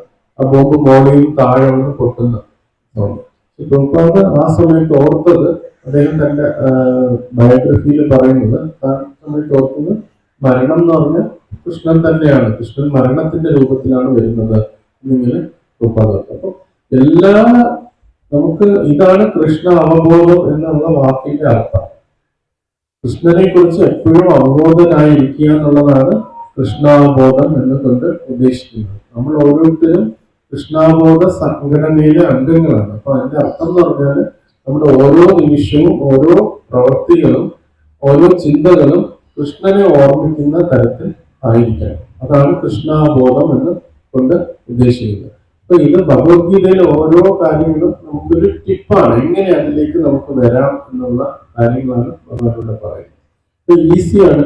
അതേപോലെ തന്നെ വെള്ളത്തിന്റെ രസം ഭഗവാനാകുന്നു എന്ന് ഭഗവാൻ ഒരു സ്ഥലത്ത് പറയുന്നുണ്ട്. അപ്പൊ എത്ര വട്ടം നമ്മൾ ഒരു ദിവസം വെള്ളം കുടിക്കുന്നുണ്ട്, എത്ര വട്ടം വെള്ളം, അതിന്റെ ഒരു രുചിയുണ്ടല്ലോ, അത് ഭഗവാനാണ് എന്ന് ഭഗവാൻ പറയുന്നത്. അപ്പൊ വെള്ളം കുടിക്കുമ്പോൾ കൃഷ്ണ എന്ന് നമുക്ക് ഓർക്കാനായിട്ട്, ഇതിന്റെ രുചി കൃഷ്ണനാണ് എന്ന് നമുക്ക് ഓർക്കാനായിട്ട് സാധിക്കും. ഈ ഒരു ട്രെയിനിങ് നമ്മൾ എടുക്കുന്നുണ്ടോ എന്നുള്ളത് നമ്മൾ ശ്രദ്ധിക്കണം. ഈ നമ്മുടെ ഈ ജീവിതത്തിന്റെ മുന്നോട്ടുള്ള പോക്കില് നമ്മൾ കൃഷ്ണബോധസ്ഥരാകും. നമുക്ക് ഓരോ നിമിഷവും കൃഷ്ണനെ കുറിച്ച് ചിന്തിക്കാനായിട്ട് സാധിക്കും. അതിന് ഏറ്റവും സഹായിക്കുന്ന ഒരു കാര്യം എന്ന് വെച്ചാൽ ഭക്തന്മാരുടെ സംഘമാണ്. അപ്പൊ നമ്മൾ ഓർത്തില്ലെങ്കിൽ പോലും നമ്മുടെ ചുറ്റും നിൽക്കുന്ന ഒരു ഭക്തന് ഈശ്വരാബോധം ഉണ്ടെങ്കിൽ നമുക്ക് ആ ഒരു ഇത് നമുക്ക് കിട്ടും, ഇമീഡിയറ്റ്ലി കിട്ടും. അതാണ് നമ്മൾ പരിശുദ്ധ ഭക്തന്മാരുടെ സംഘം എടുക്കാനായിട്ട് പറയും. പരിശുദ്ധ ഭക്തന്മാരുടെ 24 മണിക്കൂറും അവർ ഈശ്വരനെ കുറിച്ചായിരിക്കും ചിന്തിക്കുന്നത്. അവർ എവിടെയായിരുന്നാലും അവർ ഈശ്വരനെ കുറിച്ചായിരിക്കും ചിന്തിക്കുന്നത്. അപ്പൊ അങ്ങനത്തെ ഉള്ള അസോസിയേഷൻ എടുക്കുക, ആ വ്യക്തികളെ സേവനം ചെയ്യുമ്പോൾ ഇമീഡിയറ്റ്ലി അവരുടെ ബോധം നമുക്കും വന്നു ചേരും. നമുക്ക് എപ്പോഴും ഈശ്വരനെ കുറിച്ച് ചിന്തിക്കാനായിട്ട് സാധിക്കും. എപ്പോഴും ഈശ്വരനെ കുറിച്ച് ചിന്തിക്കുകയാണെങ്കിൽ തീർച്ചയായിട്ടും ജീവിതത്തിന്റെ ടെസ്റ്റ് എന്ന് പറയുന്നത് മരണമാണ്. നമ്മൾ ഇത്രയും ജീവിതത്തിൽ ചെയ്തു കൂട്ടിയ എല്ലാ കാര്യങ്ങളുടെയും ആകത്തുക വരുന്നത് മരണത്തിലാണ്. ജീവിതത്തിന്റെ ഓരോ നിമിഷവും നമുക്ക് ഈശ്വരനെ ഓർക്കാനായിട്ട് സാധിക്കുന്നുണ്ട്, ഭഗവാനെ ഓർക്കാനായിട്ട് സാധിക്കുന്നുണ്ടെങ്കിൽ മരണസമയത്ത് അത് വളരെ ഈസി ആയിട്ട് നമുക്ക് സാധിക്കും. ഇത് ഒരു പ്രാക്ടിക്കൽ കാര്യമാണ്. ഇപ്പൊ ഒരു കുട്ടി നല്ലപോലെ പഠിച്ചിട്ടുണ്ടെങ്കിൽ അതിന് എക്സാം നല്ലപോലെ എഴുതാൻ പറ്റും. ഇപ്പൊ ബോർഡ് എക്സാം ഒക്കെ വരുന്ന സമയമാണ്. നല്ലപോലെ ആ ഇയർ മുഴുവൻ നല്ലപോലെ പഠിച്ചിട്ടുള്ള കുട്ടിയാണെങ്കിൽ എക്സാം സ്വാഭാവികമായിട്ട് എഴുതാൻ പറ്റും. അപ്പൊ അതേപോലെ നമ്മൾ ഈ കൃഷ്ണാബോധസ്ഥരായിട്ടിരിക്കുകയാണ് ഓരോ നിമിഷവും ഓരോ ദിവസവും കൃഷ്ണാബോധസ്ഥരായിട്ടിരിക്കുകയാണെങ്കിൽ മരണ സമയത്തും നമുക്ക് ഭഗവാനെ കുറിച്ച് ഓർക്കാനായിട്ട് സാധിക്കും. ഇതിന്റെ പല പല ഉദാഹരണങ്ങൾ നമ്മുടെ ശാസ്ത്രങ്ങളിൽ നമുക്ക് പറഞ്ഞു തരുന്നുണ്ട്. ഉദാഹരണത്തിന് ഭരത മഹാരാജാവിന്റെ കാര്യം. ഭരത മഹാരാജ് ഒരു രാജാവായിരുന്നു. അദ്ദേഹം ഈശ്വരാബോധത്തിന് വേണ്ടിയാണ് അദ്ദേഹം രാജ്യം വിട്ട് കാട്ടിൽ പോവുകയും ഈശ്വരബോധ പ്രവർത്തികൾ ചെയ്തുകൊണ്ടിരിക്കുകയും ചെയ്തു. പക്ഷെ അതേസമയം ഒരു മാൻകുട്ടിയെ കാണാനായിട്ട് ഇടവന്നു. മാൻകുട്ടിയെ സംരക്ഷിച്ചു. അദ്ദേഹം ഈശ്വരനെ കുറിച്ച് ഓർക്കുന്നുണ്ടെങ്കിലും ക്രമേണ തന്റെ ചിന്തകള് മാനിലേക്ക് വന്നു തുടങ്ങി. അപ്പൊ നമുക്ക് തോന്നും ഇതൊക്കെ വളരെ സ്വാത്വികമായ നിർമ്മലമായ വികാരങ്ങളല്ലേ ഒരു ചെറിയ മാൻകുട്ടിയോട് ഒരു വ്യക്തിക്ക് തോന്നുന്നത്. എന്തിനാ അതൊരു തെറ്റായി മാറുന്നത് എങ്ങനെയാണെന്ന് നമുക്ക് സംശയം തോന്നും. പക്ഷെ അത് ഒരു പ്രിൻസിപ്പിളിനെ തെറ്റിക്കുന്നുണ്ട്. ഭഗവത്ഗീതയിൽ പറയുന്നു, ഭോക്താരം യജ്ഞതപസ മഹേശ്വരം സുഹൃതം സർവഭൂതാന ജ്ഞാത്വാമാം ശാന്തിമിച്ചു. എല്ലാ യജ്ഞങ്ങളുടെയും ആസ്വാദകൻ ഞാനാണെന്ന് ഭഗവാൻ പറയുന്നു. ഭോക്താരം യജ്ഞതപസ സർവലോക എല്ലാത്തിന്റെ ഉടമസ്ഥൻ ഞാൻ. പിന്നെ വേറൊരു കാര്യം കൂടെ ഭഗവാൻ പറയുന്നുണ്ട്, സുഹൃതം സർവഭൂതാന, എല്ലാത്തിന്റെയും സുഹൃത്ത് ഭഗവാനാണ് എന്ന് പറയുന്നത്. അവിടെ ഭരത മഹാരാജ് അദ്ദേഹം ഞാനാണ് ആ മൃഗത്തിന്റെ ഏറ്റവും വലിയ സുഹൃത്ത് എന്ന് സ്വയം വരികയാണ് ചെയ്യുന്നത്. അവിടെ ഭഗവാനാണ് ആ മൃഗത്തിന്റെ സുഹൃത്ത് എന്ന് ചിന്തിച്ച് ഭഗവാനെ കുറിച്ച് ചിന്തിക്കുന്നതിന് പകരം ആ മാനിനെ സംരക്ഷിക്കേണ്ട എന്നല്ല പറയുന്നത്. പക്ഷെ അത് ഈശ്വരാബോധത്തോടുകൂടി സംരക്ഷിക്കണമായിരുന്നു. പക്ഷെ അതേസമയം ആ ഞാൻ അദ്ദേഹത്തിന്റെ സുഹൃത്താണ്, അവിടെ വേറെ ആരുമില്ല, ഞാനും ആ മാനും മാത്രം എന്ന ബോധത്തിലേക്ക് അദ്ദേഹം വന്നതുകൊണ്ടാണ് അദ്ദേഹത്തിന് മരണസമയത്ത് ആ മാനിനെ കുറിച്ച് ഓർക്കാനും വീണ്ടും. പക്ഷെ ഭഗവാൻ കാരുണ്യവാനാണ്. ഭഗവാനെ ഓർത്ത കാര്യങ്ങൾ ഭഗവാൻ ഒരിക്കലും മറക്കുന്നില്ല. അതുകൊണ്ട് അദ്ദേഹത്തിന് ആ ഈശ്വരാബോധം ഉള്ളൊരു സാഹചര്യത്തിൽ മാനായിട്ട് ജനിക്കാനായിട്ട് ഇടവന്നു. അപ്പം ഇവിടെ നമ്മൾ അതുകൊണ്ടാണ് ശ്രീല പ്രഭുപാദന്റെ പുസ്തകങ്ങൾ വായിക്കേണ്ടതിന്റെയും പരിശുദ്ധ ഭക്തന്മാരുമായിട്ട് നിരന്തരം അസോസിയേറ്റ് ചെയ്യേണ്ടതിന്റെയും ആവശ്യം. അപ്പൊ അവര് എന്ത് കാര്യത്തിലും ഈശ്വരനെ ഈശ്വരന്റെ വഴി ഈശ്വരൻ നമ്മളോട് സംവേദിക്കുന്നതായിട്ട് ആ വ്യക്തികൾക്ക് അറിയാനായിട്ട് സാധിക്കും. അങ്ങനെയുള്ള വ്യക്തികളുമായിട്ട് നമ്മൾ സംവേദിക്കും, നമുക്കും മനസ്സിലാവും എങ്ങനെയാണ് ഈശ്വരൻ നമ്മളോട് സംവേദിക്കുന്നതെന്ന് മനസ്സിലാക്കാൻ പറ്റും. ഓരോ കാര്യങ്ങളും ഇപ്പൊ ഇവിടെ വരുമ്പോൾ നമുക്കിപ്പോ ഇവിടെ കാണുന്നതായിട്ടുള്ള ഓരോ കാര്യങ്ങളും നമുക്ക് ഈശ്വരനെ ഓർമ്മിപ്പിക്കാനായിട്ട് സഹായിക്കും. പക്ഷെ അത് നമുക്കത് മനസ്സിലാവുന്നില്ല. ഇതും ഈശ്വരനുമായിട്ട് എന്താ ബന്ധം? ഞാനിവിടെ വന്നു ഇരുന്നു, ബൈക്കിൽ വന്നു, ഞാൻ ഹെൽമെറ്റ് വെച്ചു, ഇതൊക്കെ ഈ ഓരോ കാര്യങ്ങളും യഥാർത്ഥത്തിൽ നമ്മൾ ഈശ്വരനുമായിട്ട് ഒരു ബന്ധമുണ്ട് അതിന്. പക്ഷെ അത് നമുക്കറിയില്ല. നമ്മൾ അത്രയും ബന്ധസ്ഥനായിട്ടിരിക്കുന്ന അവസ്ഥയാണ്. പ്രഭുപാദ് ബന്ധനസ്ഥനായിട്ടിരിക്കുന്ന അവസ്ഥയെ കുറിച്ച് പറയുന്നത്, ഈ പണ്ട് ഈ എണ്ണയൊക്കെ ആട്ടാൻ വേണ്ടി ഇങ്ങനെ ഒരു കയറിൽ കെട്ടിയിട്ട് ഒരു കാളയുണ്ട്. കാള ഇങ്ങനെ ചുറ്റും ഇങ്ങനെ നടക്കും. അതിന് എവിടെയും പോകാൻ പറ്റത്തില്ല. അതിന്റെ ചുറ്റുമാണ് നടന്നുകൊണ്ടിരിക്കുന്നത്. വേറെ എവിടെയും പോകാതെ ഇങ്ങനെ കറങ്ങിക്കൊണ്ടിരിക്കും. അതേപോലെയാണ് ശ്രീല പ്രഭുപാദ് പറയുന്നത് നമ്മുടെ അവസ്ഥ എന്ന് വെച്ചാൽ നമുക്ക് മറ്റൊന്നും കാണാനായിട്ട് പറ്റുന്നത്. ഞാൻ എന്നുള്ള സെന്ററിലാണ് നിൽക്കുന്നത്. പക്ഷെ ആ ബദ്ധനസ്ഥ അവസ്ഥയിൽ നിന്ന് നമ്മളെ മോചിപ്പിക്കുന്നത് പരിശുദ്ധ ഭക്തന്മാരുടെ സംഘമാണ്. അവർക്ക് നമ്മളെയും കാണാൻ പറ്റും, നമുക്ക് ചുറ്റുമുള്ളതിനെയും കാണാൻ പറ്റും, രണ്ടിനെയും നിയന്ത്രിക്കുന്ന ഈശ്വരനെയും കാണാനായിട്ട് സാധിക്കും. ഒരിക്കലും ഈ ഭക്തന്മാർ ഈശ്വരനെ മാത്രം കാണുന്നു, മറ്റാൾക്കാരോട് കെയർ ഇല്ല എന്നല്ല പറയുന്നത്. എല്ലാവരോടും കെയറും ഉണ്ടാവും, അതേസമയം ഈശ്വരനെ കാണാൻ പറ്റും. അപ്പൊ ഒരു വ്യക്തി ഇപ്പൊ ഒരു നമ്മളിപ്പോ ഒരു കാറിൽ ഒരാൾ വരുന്നു എന്ന് കണ്ടു. കാറിൽ ഒരാൾ വന്നു കഴിഞ്ഞാൽ ആ കാറിനകത്തിരിക്കുന്ന ഡ്രൈവറിനെയും കാണാൻ പറ്റും, കാറിനെയും കാണാൻ പറ്റും, അല്ലേ? രണ്ടിനെയും കാണാൻ പറ്റും. കാറിനെയും കാണാൻ പറ്റും, കാറിനകത്തിരിക്കുന്ന ഡ്രൈവറിനെയും കാണാൻ പറ്റും. അതേപോലെ ഒരു ഭക്തന് ആത്മീയതയും കാണാൻ പറ്റും, അതിന് ചുറ്റുമുള്ള ഭൗതികതയും കാണാനായിട്ട് സാധിക്കും. പക്ഷെ ആ വ്യക്തി നമ്മളിപ്പോ കാണുന്നത് ഭൗതികത മാത്രമാണ്, അതിനകത്തുള്ള ആത്മീയത കാണാനായിട്ട് സാധിക്കുന്നില്ല. പക്ഷെ ഒരു ഭക്തനായി തീരുമ്പോൾ അദ്ദേഹത്തിന് ആത്മീയത മാത്രമേ കാണാൻ പറ്റുന്നല്ല, അതിന് ചുറ്റുമുള്ള ഭൗതികത അദ്ദേഹത്തിന് കാണാൻ പറ്റും. അപ്പൊ അത് രണ്ടിനെയും ഈശ്വരനുമായിട്ട് ബന്ധിപ്പിക്കാനായിട്ട് സാധിക്കും.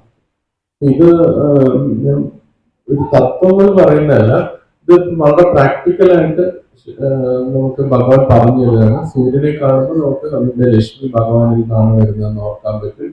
ചന്ദ്രനെ കാണുമ്പോൾ നമുക്ക് കിട്ടുന്ന വളരെ സ്വാദേറിയ ഭക്ഷണങ്ങൾ ഈ ചന്ദ്രന്റെ കാരുണ്യം കൊണ്ടാണ് വരുന്നതെന്ന് ഓർക്കാൻ പറ്റും.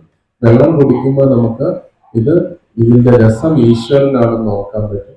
നമുക്ക് ചുറ്റും നമുക്ക് അടുത്ത് വന്ന ആൾക്കാർ, ഓരോ വ്യക്തികളും നമ്മുടെ ചുറ്റും വന്നു ചേരുന്ന ഓരോ വ്യക്തികളും ഈശ്വരന്റെ അംശങ്ങളാണെന്ന് നമുക്ക് ഓർക്കാനായിട്ട് പറ്റും. അവരെല്ലാം ഈശ്വരന്റെ അംശങ്ങളാണ്, ഈശ്വരന്റെ പ്രതിനിധികളാണെന്ന് നമുക്ക് ഓർക്കാനായിട്ട് പറ്റും.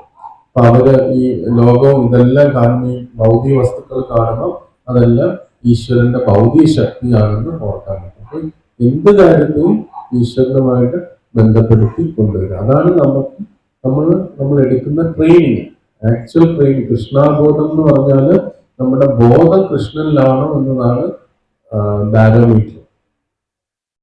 അതാണ് നമ്മൾ ഉയരുന്നുണ്ട്, നമുക്ക് എന്ത് സ്ഥലത്തും എന്താ അവസ്ഥയിലും ഈശ്വരനെ കാണാൻ പറ്റുന്നുണ്ടോ എന്നുള്ളതാണ് ചോദ്യം. അപ്പൊ അതാണ് ഈ ആചാര്യന്മാരെല്ലാം എല്ലാ സ്ഥലത്തും എന്ത് പൊസിഷൻ, എന്ത് ഹെൽത്തിന്റെ കാര്യമാകട്ടെ, മണിയുടെ കാര്യമാകട്ടെ, മറ്റ് എന്തൊക്കെ കാര്യങ്ങളിലും ഈശ്വരനുമായിട്ട് ബന്ധപ്പെടുത്തി ഉത്തരം കൊടുക്കാനായിട്ട് സാധിക്കും. അല്ലെങ്കിൽ ഈശ്വരൻ ഇതാണ് ശ്രീല പ്രഭുപാദിനെ വിദേശീയരായിട്ടുള്ള ശിഷ്യന്മാർക്ക് ആകർഷണം തോന്നി. പ്രഭുപാദ് വെറുതെ തത്വങ്ങൾ പറയുകയല്ല, എല്ലാ കാര്യത്തെയും ഈശ്വരനുമായിട്ട് ബന്ധപ്പെടുത്തി കാണിച്ചു കൊടുക്കാൻ, അല്ലെങ്കിൽ അതിനെ അനുഭവിച്ചു കൊടുപ്പിക്കാനായിട്ട് ശ്രീല പ്രഭുപാദിന് കഴിയും. എല്ലാത്തിനും ഈശ്വരന്റെ തത്വത്തെ കാണാനായിട്ട് ശ്രീല പ്രഭുപാദിന് കഴിയും. അപ്പൊ അത് നമ്മൾ ഓരോരുത്തരും ആ ഒരു പ്രിൻസിപ്പിളിലേക്ക് ഉയർന്നു വരിക എന്നുള്ളതാണ് കൃഷ്ണാബോധം കൊണ്ട് ഉദ്ദേശിക്കുന്നത്. നമ്മൾ തന്നെ നമ്മളെ ടെസ്റ്റ് ചെയ്യണം, നമ്മളെ ഇൻട്രോസ്പെക്ട് ചെയ്യണം. നമ്മുടെ ബോധം അങ്ങനെ ആകുന്നുണ്ടോ? ഞാൻ 1 വർഷം മുമ്പ് എന്റെ ബോധം എത്രമാത്രം ഈശ്വരനെ കുറിച്ച് ചിന്തിച്ചിരുന്നു. അതിൽ നിന്ന് 1 വർഷം കഴിഞ്ഞ് ഇപ്പൊ വന്നപ്പോൾ ഞാൻ ഈശ്വരനെ കുറിച്ച് ചിന്ത എന്റെ കൂടിയോ, അല്ലെങ്കിൽ എനിക്ക് ഈശ്വരനെ സേവിക്കണമെന്ന് തോന്നിയോ അല്ലെങ്കിൽ എനിക്ക് മറ്റിടത്തും ഈശ്വരന്റെ പ്രസൻസ് കൂടുന്നുണ്ടോ എന്ന് എനിക്ക് തോന്നുന്നുണ്ടോ എന്ന് നമ്മൾ ഓരോരുത്തരും നമ്മൾ ടെസ്റ്റ് ചെയ്യണം. അതാണ് നമ്മുടെ റിയൽ ആയിട്ടുള്ള ടെസ്റ്റ്. നമുക്ക് അത് നമ്മൾക്ക് ഓരോരുത്തർക്കും നമ്മൾ സ്വയം ടെസ്റ്റ് ചെയ്യുക, അത് അനുസരിച്ച് നമ്മൾ പുരോഗമിക്കുക എന്നുള്ളത്. ഈ അവബോധം, നമ്മുടെ അവബോധം നമുക്ക് മാത്രമേ അറിയാനായിട്ട് പറ്റുള്ളൂ. നമ്മൾ ചിലപ്പം നല്ല ഡ്രസ്സും ഇതൊക്കെ ഇടും, ചിലപ്പോൾ ഡിവോട്ടീന്ന് അറിയപ്പെടും. പക്ഷെ നമ്മുടെ ഉള്ളില് നമുക്ക് ഈശ്വരനെ കുറിച്ച് നിരന്തരമായ ചിന്ത വരുന്നുണ്ടോ? ഈശ്വരന്റെ നാമം ജപിക്കാൻ എനിക്ക് കൂടുതൽ താല്പര്യം വരുന്നുണ്ടോ? ഈശ്വരനെ സേവിക്കാൻ താല്പര്യം വരുന്നുണ്ടോ? ഈശ്വരന്റെ ഭക്തന്മാരെ സേവിക്കാൻ താല്പര്യം വരുന്നുണ്ടോ? ഇത് നമ്മൾ നോക്കണം. അത് വരുന്നുണ്ടോ എന്ന് നോക്കണം. അത് നമ്മുടെ പ്രോഗ്രസ് ആണ്. അതാണ് നമ്മുടെ പ്രോഗ്രസ്. അപ്പൊ ആ ബാരോമീറ്റർ നമ്മൾ എപ്പോഴും ശ്രദ്ധിക്കും. ഇതില് ഭഗവാൻ ഈ കാര്യങ്ങളെല്ലാം നമുക്ക് പറഞ്ഞു തരുന്നത് നമ്മൾ ഇങ്ങനെയൊക്കെ ചിന്തിക്കുന്നുണ്ടോ, ഈ തലത്തിലേക്ക് നമ്മൾ ഉയരുന്നുണ്ടോ എന്ന് അറിയാൻ വേണ്ടിയാണ്. നമ്മൾ ഈ ലൈഫ് കൊണ്ട് തന്നെ നമുക്ക് പെർഫെക്ഷനിലേക്ക് എത്താൻ പറ്റും ഭഗവാൻ പറയുന്ന ഈ ഭഗവത്ഗീത അനുസരിച്ച് നമ്മൾ മുന്നോട്ട് പോവുകയാണെങ്കിൽ.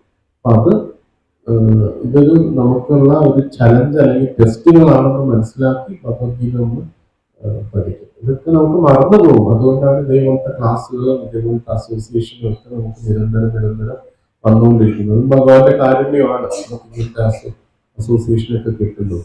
നമ്മളത് നോക്കുക. കാരണം അവസാന നിമിഷം നമ്മൾ എടുക്കുന്ന ഡിസിഷൻ അല്ലെങ്കിൽ നമ്മുടെ ഡിസയർ അനുസരിച്ചാണ് നമ്മൾ അടുത്ത ഡെസ്റ്റിനേഷനിലേക്ക് പോകുന്നത്. അപ്പൊ ഇപ്പോഴേ നമ്മളത് തയ്യാറാക്കിക്കൊണ്ടിരുന്ന നമ്മൾ അവിടെ എത്തും. ഒരു വീട് പണിയുന്നത് പോലെ, വീട് പണി ലാസ്റ്റ് ഡേ ആയിരിക്കും, ഒരു ദിവസമേ പാലുകാച്ച ഉണ്ടാകത്തുള്ളൂ. പക്ഷെ ആ പാലുകാച്ചിന് മുമ്പ് വീട് ഉണ്ടാക്കാനായിട്ട് 1-2 വർഷം നമ്മൾ അതിന്റെ പുറകെ പോകും. അതേപോലെ ഒരു ലൈഫ് എന്ന് പറഞ്ഞാൽ ഒരു വീട് പണിയുന്നത് പോലെയാണ്.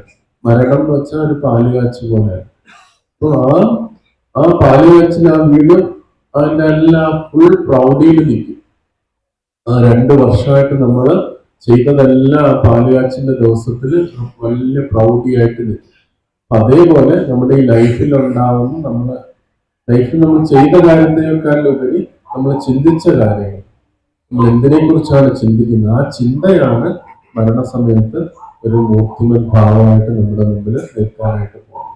നമ്മുടെ കോൺഷ്യസ്നെസ് നമ്മൾ വളർത്തിയെടുക്കുക എന്നുള്ളതാണ് ഈ കൃഷ്ണാബോധം കൊണ്ട് റിയലി മീൻ ചെയ്യുന്നത്. ഭഗവാൻ തന്ന ഈ ഓരോ മെസ്സേജസ് നമ്മൾ ഉൾക്കൊണ്ടുകൊണ്ട് ഇതേപോലെ നമ്മൾ വളരുന്നുണ്ടോന്ന് നമ്മൾ തന്നെ ടെസ്റ്റ് ചെയ്യേണ്ടതായിട്ടുണ്ട്. ക്വസ്റ്റ്യൻസ് ഉണ്ടെങ്കിൽ ചോദിക്കും.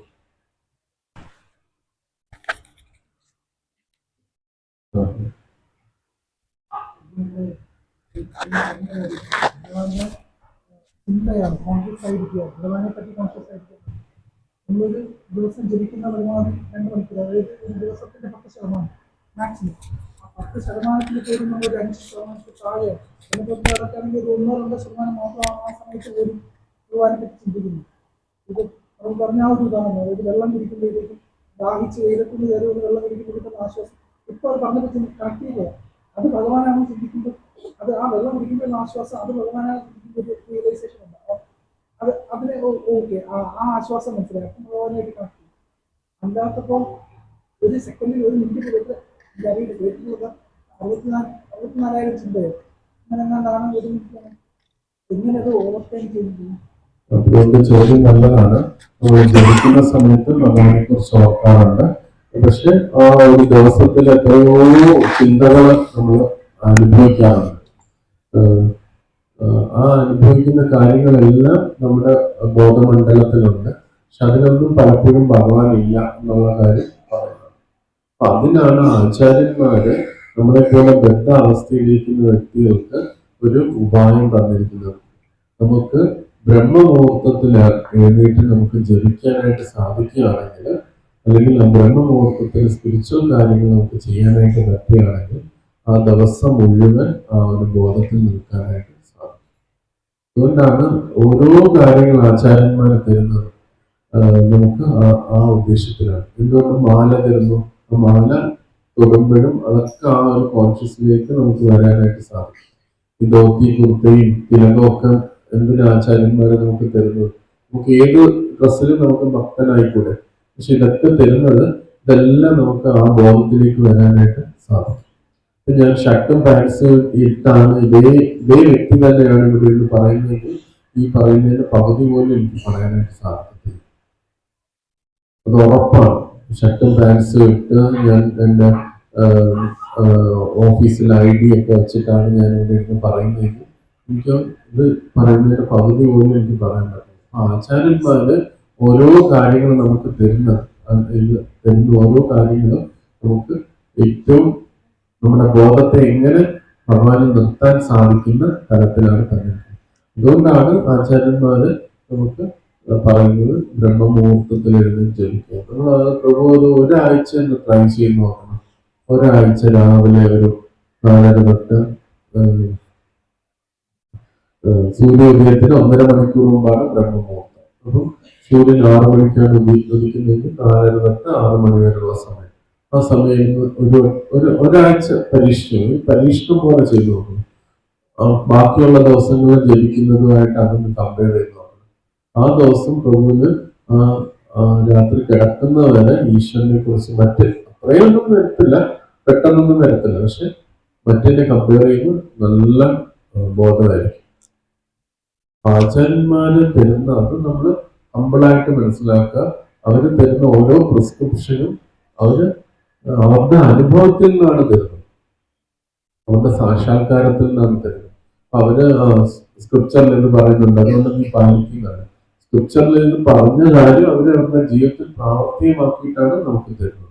അപ്പൊ അത് റിയലൈസ്ഡ് നോളജാണ്. ആ റിയലൈസ്ഡ് നോളജ് നമ്മളെടുത്ത് നമ്മൾ ഫോളോ ചെയ്യുമ്പോൾ നമുക്ക് റിയലൈസ്ഡ് നോളജ് നമുക്ക് ഒരാൾക്ക് പറഞ്ഞു കൊടുക്കുന്നത്. ആ ഒരു പ്രിൻസിപ്പിൾ രാവിലെ എഴുന്നേറ്റ് ജപിക്കും. അതാണ്. അല്ലെങ്കിൽ പറ്റത്തില്ല. ബാക്കിയുള്ള സമയത്ത് നമ്മൾ ജപിക്കുമ്പോൾ നമ്മുടെ ഒരുപാട് ചിന്തകൾ ഉണ്ടാകും, അതിനിടയിലായിരിക്കും ചേർന്നത്. അപ്പോൾ നമുക്ക് ഒരിക്കലും ആ ഫോക്കസ് ഫുള്ള് നിർത്താനായിട്ട് പറ്റത്തില്ല.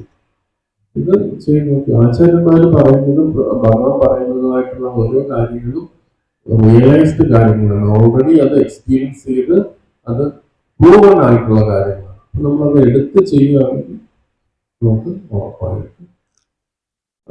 പ്രഭുപാദ് അതുകൊണ്ടാണ് പ്രഭുപാദ് ഈ ശ്രീമദ് ഭാഗവത്തിൽ 5-ാം സ്കന്ധത്തിലൊക്കെ പല പല കാര്യങ്ങൾ പറയുന്നത്. അത് മോഡേൺ ആസ്ട്രോണമി വെച്ച് നോക്കിക്കഴിഞ്ഞാൽ അതൊക്കെ നേരെ വിപരീതമായിട്ട് തോന്നും.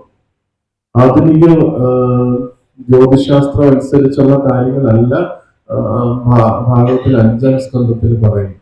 പക്ഷെ പ്രഭുപാദ് ഇതാണ് ശാസ്ത്രം, ഇതാണ് റിയൽ ആയിട്ടുള്ളതെന്ന് പ്രഭുപാദിന് പറയാൻ പറ്റുന്നത്. എന്തുകൊണ്ടാണ് വെച്ചാൽ അദ്ദേഹം അത് റിയലൈസ് ചെയ്തതുകൊണ്ടാണ്, അദ്ദേഹം അത് സാക്ഷാത്കരിച്ച വ്യക്തിയായതുകൊണ്ടാണ്. നമുക്ക് ആ ഒരു തലത്തിലേക്ക് നമുക്ക് ഉയരാൻ പറ്റാത്തതുകൊണ്ട് നമ്മൾ എപ്പോഴും നമ്മൾ പഠിച്ച കാര്യങ്ങൾ അനുസരിച്ചാണ് ഇതിനെ കാണാനായിട്ട് ശ്രമിക്കുന്നത്. ഈ ആചാര്യന്മാർ നമുക്ക് നൽകിയ നിർദ്ദേശങ്ങൾ നമ്മൾ പാലിക്കുകയാണെങ്കിൽ നമുക്കും ആ തലത്തിലേക്ക് ഉയർന്നു വരാൻ, നമുക്കും ആ കൺഫ്യൂഷൻ ഒഴിവാകും. നമ്മുടേതായിട്ടുള്ള അത് എങ്ങനെ നമുക്കത് അവർ പറയുന്ന നിർദ്ദേശം കേൾക്കാതെ നമുക്ക് ആ ഒരു ഇതിലേക്ക് വരാനായിട്ട് സാധിക്കും.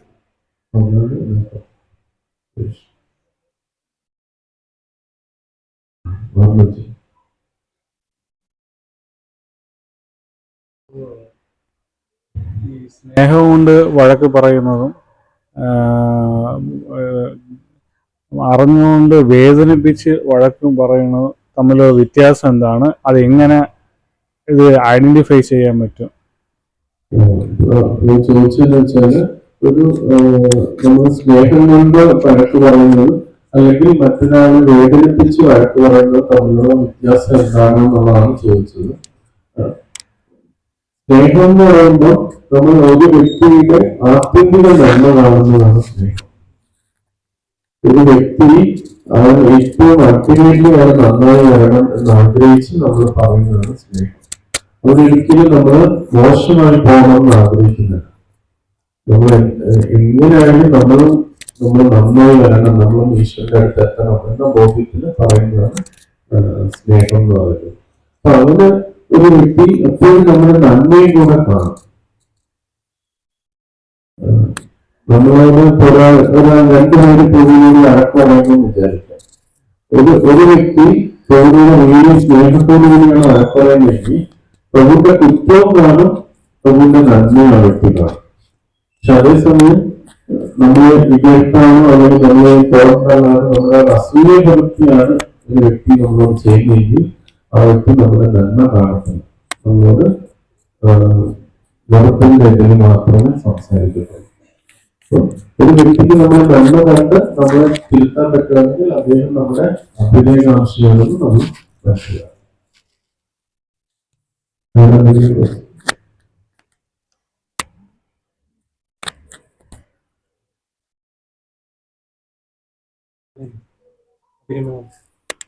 Sometimes we are confused about making the right decision because of the many plans in our minds.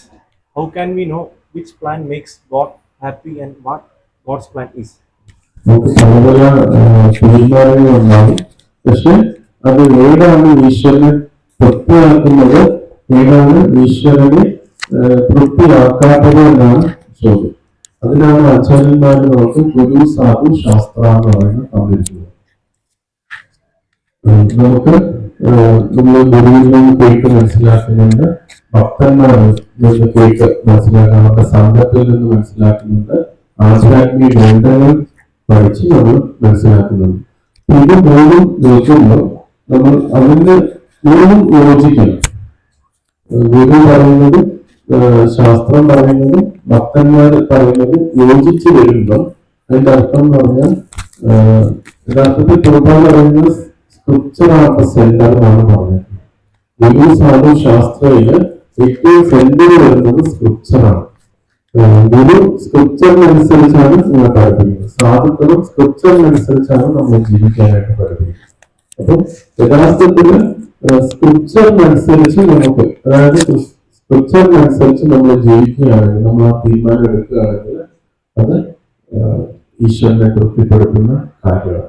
അപ്പൊ അത് നമുക്ക് അതിന് സഹായിക്കുന്ന, സ്ക്രിപ്ചർ അനുസരിച്ച് ആ തീരുമാനം എടുക്കാൻ നമ്മളെ സഹായിക്കുന്നതാണ് ഗുരുക്കന്മാര്, ഭക്തന്മാര്. ഭക്തന്മാരുടെയും ഗുരുക്കന്മാരുടെയും ആധ്യാത്മിക ഗ്രന്ഥത്തിന്റെയും യോജിച്ചുള്ള ഒരു തീരുമാനമായിരിക്കും ഈശ്വരനെ തൃപ്തനാക്കുന്ന തീരുമാനം. അപ്പൊ അങ്ങനെയാണ് നമുക്കത് മനസ്സിലാക്കാൻ പറ്റുന്നത്. അത് അല്ലാതെ നമ്മൾ എടുക്കുന്ന കാര്യങ്ങൾ ഈശ്വരനെ തൃപ്തനാക്കത്തുള്ളൂ. ഇപ്പൊ ഒരു ഉദാഹരണത്തിന് ഞാൻ ഇന്ന് തീരുമാനിച്ച് ഞാൻ 16 മാലയ്ക്ക് പകരം 4 മാല ജപിക്കാം എന്ന് തീരുമാനിച്ചു. 16 മാല ജപിക്കുന്നില്ല, 4 മാല ജപിക്കാൻ തീരുമാനിച്ചു. 4 മാല ജപിക്കാൻ തീരുമാനിച്ചത് അതൊരു കാര്യമാണ്. ജപിക്കാത്തവരുടെ ഇടയിൽ 4 മാല ജപിക്കുക എന്ന് പറഞ്ഞാൽ അത് വലിയൊരു കാര്യമാണ്. പക്ഷെ അവിടെ എന്താ സംഭവിക്കുന്നത്? 4 മാല ജപിക്കും, പക്ഷെ 16 മാല ജപിക്കാന്ന് ഗുരുവിന് നമ്മൾ കൊടുത്ത വാക്ക് കട്ട് ചെയ്യുകയാണ് ചെയ്യുന്നത്. അവിടെ ഗുരു പറയുന്നതിന് വിരുദ്ധമായിട്ടാണ് നമ്മൾ 4 മാല ജപിക്കുന്നത്. അപ്പൊ അതുകൊണ്ട് അവിടെ ഗുരുവിന്റെയും ശാസ്ത്രം അനുസരിച്ച് 4 മാല ജപിക്കുന്ന ഓക്കെയാണ്, ഒന്നും ചെയ്യുന്നില്ല, 4 മാല ജപിക്കുന്ന ഓക്കെയാണ്. പക്ഷെ അവിടെ ഗുരു പറയുന്നത് 16 മാല ജപിക്കാനായിട്ട് പറയുന്നത്. അവിടെ അപ്പം ശാസ്ത്രവും ഗുരുവും എല്ലാം യോജിച്ചു വരുന്ന ഒരു സ്ഥലം വരുമ്പോഴാണ് നമ്മൾ ഭഗവാന്റെ നിർദ്ദേശം. അതിനാണ് 3 ഗുരു സാധു ശാസ്ത്രയുടെ അനുസരിച്ച് നമ്മൾ പോവുകയാണെങ്കിൽ നമ്മൾ ഭഗവാന്റെ നിർദ്ദേശം അനുസരിച്ചാണ് പോകുന്നത്.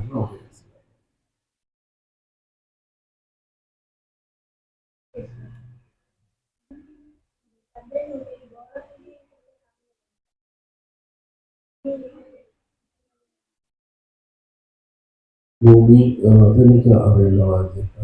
അതിന്റെ ഫിസിക്സ് എന്താണെന്ന് ഫിസിക്സ് പഠിച്ച ആൾക്കാർക്ക് അറിയാൻ പറ്റുക. എന്തുകൊണ്ടാണ് ദൂരെയിരിക്കുന്ന ചന്ദ്രനും ഇതൊക്കെ ഗോളാകൃതിയിലായിട്ടിരിക്കുന്നത്? ഗോളമായതുകൊണ്ടാണ്, അല്ലെ? ഗോളമായതുകൊണ്ടാണ്.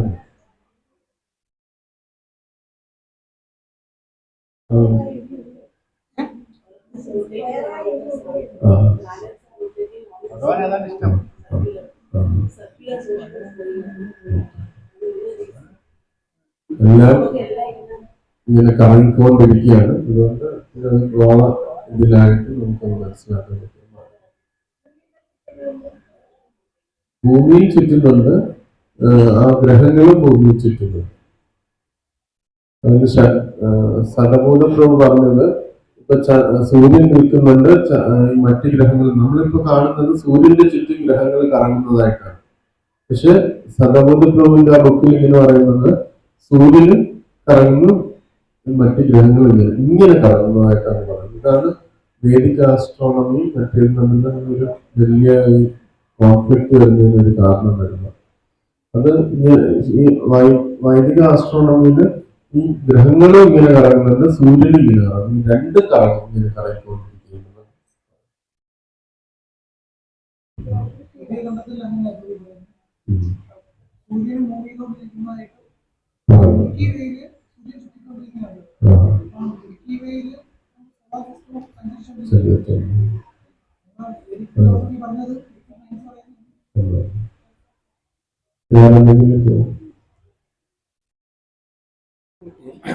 മായ എന്ന് പറയുന്നത് ഭഗവാനെ മറക്കുന്നതാണ്. ആക്ച്വലി ജീവാത്മാവ് ആഗ്രഹിക്കുന്നതുകൊണ്ടാണ് ആ മായ എന്നുള്ള കണ്ടീഷൻ, ശക്തിയാണോ അല്ലെ കണ്ടീഷനാണോ? ചോദിച്ചത് മായ എന്ന് പറയുന്നത് ഭഗവാനെ മറക്കുന്നതാണ് എന്ന് പറയുന്നത്. അപ്പൊ എന്തുകൊണ്ടാണ് ഭഗവാനെ മറക്കുന്നത് എന്നുള്ളതാണ് ചോദിച്ചത്. അപ്പൊ അതിന് നല്ലൊരു ശ്ലോകമുണ്ട് ഭഗവത്ഗീതയില് 13:21.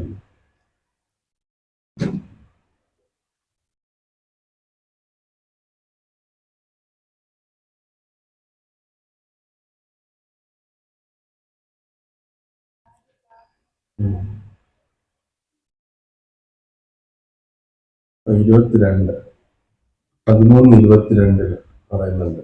പുരുഷ പ്രകൃതി സ്തോഹി ഗുണ്ടേ പ്രകൃതി ജാൻഗുണ കാരണം ഗുണസംഗസ്യ സദസത് യോനി ജന്മിഷു. അതായത് കാരണം ഗുണസംഗസ്യ എന്ന് പറഞ്ഞാല് നമ്മള് ആ ത്രിഗുണങ്ങളുടെ സംഘം എടുക്കുന്നത് കൊണ്ടാണ് സദസത് യോനി ജന്മിഷു. ത്രിഗുണങ്ങളുടെ സംഘം എടുക്കുന്നത് കൊണ്ടാണ് നമ്മൾ വീണ്ടും അതായത് നമ്മുടെ ഡിസൈറാണ്. നമുക്ക് സത്വഗുണത്തിൽ ഒരു ആഗ്രഹം കാണും, രജോഗുണത്തിൽ ആഗ്രഹം കാണും, തമോ ഗുണത്തിൽ ആഗ്രഹം കാണും. അപ്പൊ ആ ഡിസൈർ ആ രീതിയിൽ എൻജോയ് ചെയ്യണം എന്ന ആഗ്രഹം കൊണ്ട് നമ്മൾ വ്യത്യസ്തമായ ഗുണങ്ങളുടെ അസോസിയേഷൻ എടുക്കുന്നതുകൊണ്ട് നമ്മൾ ഭഗവാനെ മറക്കുക. അതുകൊണ്ടാണ് നമ്മൾ വീണ്ടും നമ്മുടെ ഡിസൈറാണ് നമ്മുടെ അങ്ങനെ ആസ്വദിക്കണം എന്നുള്ളത്. അതിന്റെ ഒരു സൈഡ് എഫക്റ്റ് ആണ് ഭഗവാനെ മറക്കുക എന്നുള്ളത്.